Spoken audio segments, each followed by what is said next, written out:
চারিদিকে শুধু পানি আর পানি। মানুষ আজ গৃহবন্দী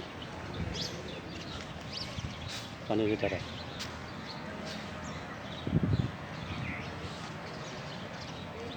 শুধু পানি চারিদিকে বিরাজমান। মানুষকে হাত দিয়ে হাঁটা রাস্তাটা পর্যন্ত পানির নিচে দাঁড়িয়ে গেছে।